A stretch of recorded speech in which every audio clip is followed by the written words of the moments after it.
The following movie is rated R.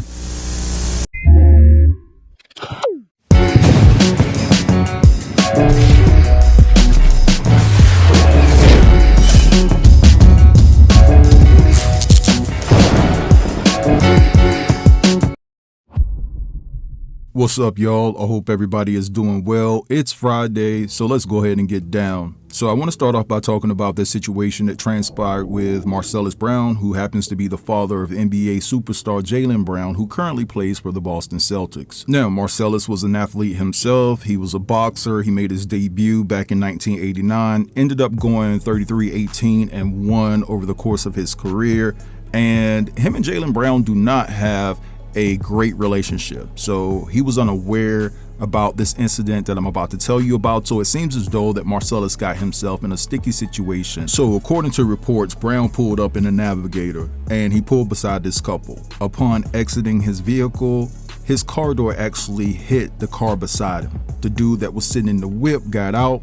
I believe he's been identified as Cross Tupelo, I believe his name is. And he basically was like, yo, you put a ding in my vehicle. So Brown brushed it off and basically called him a BASS, and things went left from there. Now, according to the victim's girlfriend, she's claiming that the two of them got into a verbal altercation and they agreed to go ahead and box it out because it had reached that point of no return. Now, the alleged victim girlfriend is stating that the two of them continued to argue with one another, spewing reckless banter towards each other, and it wasn't until her boyfriend turned around that's when Brown actually went and got something out of the right side of his pocket and then swung in a poking motion, making contact with the victim's back. Then she goes on to state that Brown had then used his left hand to basically pull the victim to him, and then he went on to start poking him numerous times in the abdomen. Now, it's important to note that there is a major height and weight discrepancy between these two men because Brown stands at 7 feet tall and weighs about 300 pounds, and Cross stands about 5'9" and weighs about 160 pounds. And with those discrepancies in mind, a lot of people are asking the question, why did Brown feel the need to pull the poker out given the fact of his boxing history and he's much taller and bigger than the man? But listen, size doesn't matter when it comes to fighting. I've seen some crazy things happen. A much bigger guy gets taken down by a smaller guy. It happens all the time. But a lot of people are asking the question, and Brown is saying that he was attacked first and that he acted in self-defense. Now, what I want to do right here is play you guys this news clip, and then I'll be back. Tonight, that's because the man at the center of it all is 57-year-old Quentin Brown, the father of Jalen Brown, an NBA player. Jalen Brown has been a guard with the Boston Celtics since 2016, part of the team when they won the NBA championship in 2024 and was named Finals MVP that same year. Now it's his father's name under the spotlight, but not for good reasons. Good evening, I'm Marie Mortera. And I'm Latoya Silman in for Jim Snyder. A Clark County judge set Quentin Brown's bail for $300,000 today. The former heavyweight boxer is charged with attempted murder. News 3's Jane Davenport joining us now live outside the courthouse. And Jane, you were able to speak with Brown's attorney, who claims that his client is the victim in this situation. Latoya, Marie, Quentin Brown's attorney actually cited his client's former profession as a boxer, saying he doesn't want to fight anybody and was acting out of self-defense. But the prosecution is telling a different story, saying Brown couldn't have acted out of self-defense because the alleged victim was in the back. Good afternoon, Mr. Brown. You were arrested for attempted. At 7 feet tall and 300 pounds, 57-year-old Quentin Marcelus Brown arrived to court in a wheelchair. He's charged with attempted after allegedly a man over a door ding in a parking lot. In this case, he the victim multiple times. The first according to the witness, was in the victim's back while he was walking away from the defendant. Then he was in the chest and in the hand, and possibly multiple other areas. The prosecution asking the judge for a $300,000 bail, saying Brown did not act in self-defense, but rather challenged the victim to a fight. I do not believe that he initiated anything, and he is telling me that everything that occurred was him trying to defend himself after he was struck. Brown's attorney Arnold Weinstock bringing new claims to court, saying the victim attacked the car Brown was sitting in. The victim had a gun. The victim took a gun, hit my client over the head with a gun. Contrary to the prosecution, Weinstock claims Brown was acting in self-defense. In the arrest report, there was no mention of the victim having a gun. Now, just for clearer context, Brown did not leave the situation unscathed. He suffered scraped knees, an abrasion to the face, and also a broken toe. So that tells me right then and there that there was some type of squabble that went down. Them boys was in that parking lot getting down. 7 foot, 300 pounds versus 5'9", 160. You know, I don't know if the dude had a GUN, but I don't think that Brown, being that big, would resort to getting a weapon if he didn't feel that he needed it.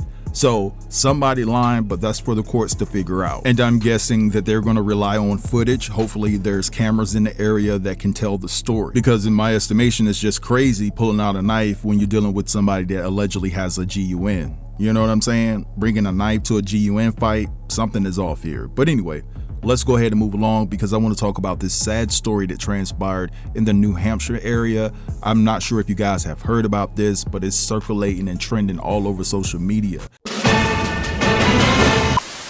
Officials say 4 members of the Long family, Emily, Ryan, and 2 of their young children, Parker and Ryan, appeared to have suffered wounds. They were pronounced at the scene. A 3rd child, a toddler, was found alive and unharmed physically inside the home. Detectives say they're now looking into the possibility of one of the biggest questions they have right now is motive. Why? And I think that's probably one of the more difficult things that they are trying to grasp, to understand how this came to be and to be able to be more definitive and to understand what the sequence of events was like inside that house. Police say there is no known threat to the public at this time. Autopsies will be conducted tomorrow. So the name of this selfish and evil woman is Emily Long, and she decided to delete her husband, take out 2 of their KIDs, and then turn the GUN on her and take out herself, left a toddler to fend for themselves.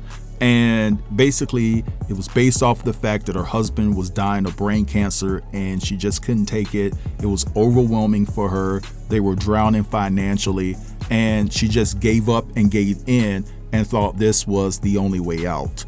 Now, what I'm going to do right now is play you a few of her Tik Toks, and you can see that she was unraveling.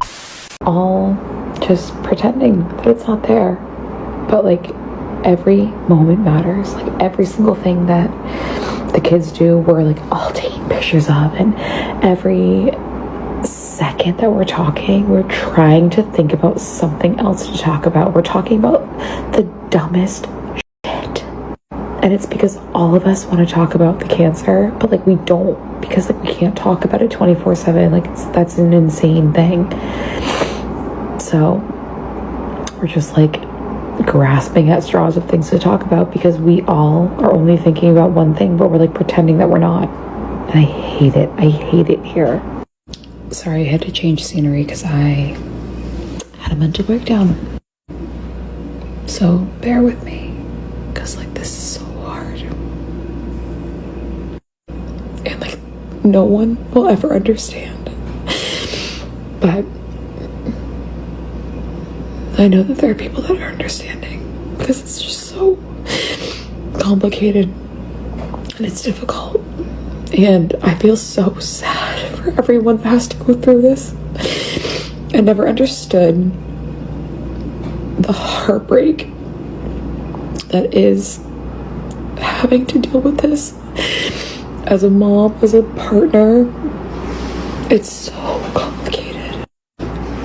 Because like, this morning when I woke up, I thought, I'm gonna feel sad because in the years to come, I'm praying that next year, we won't have to say this, but in the years when he's not here, I'm gonna have to do my own Mother's Day. That's how I felt this morning.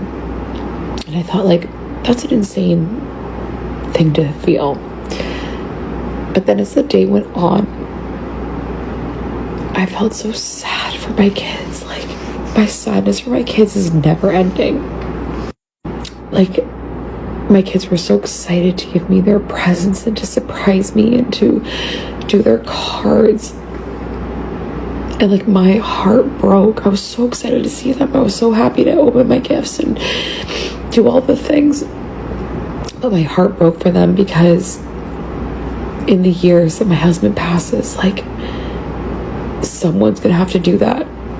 Either it's me or family or whatever. Like, they're not gonna get the joy of like shopping for their mom with their dad, buying the cards, writing the cards. Like, it's just so sad. Like, how is this happening? I'm sorry, this is so depressing. Like, this is the shit that I think about. And he's sleeping. And my heart is so broken. Like, how could this happen?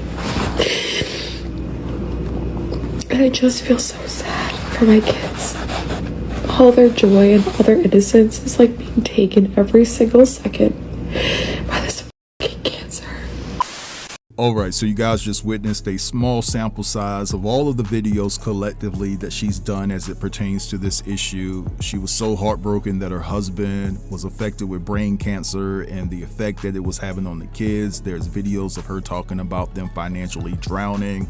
I just think that she's a wicked you-know-what, because at the end of the day, this is not how you go about it. She took drastic measures into her own hands and eliminated her family, almost all of them, and you left the toddler for what? To grow up traumatized? But anyway, I'm gonna let this slide right here. I want you guys to drop down in the comments and tell me how you feel about everything I talked about. Don't forget to like, comment, share, and if you're new here, go ahead and sub to the channel. I'll get with you guys later.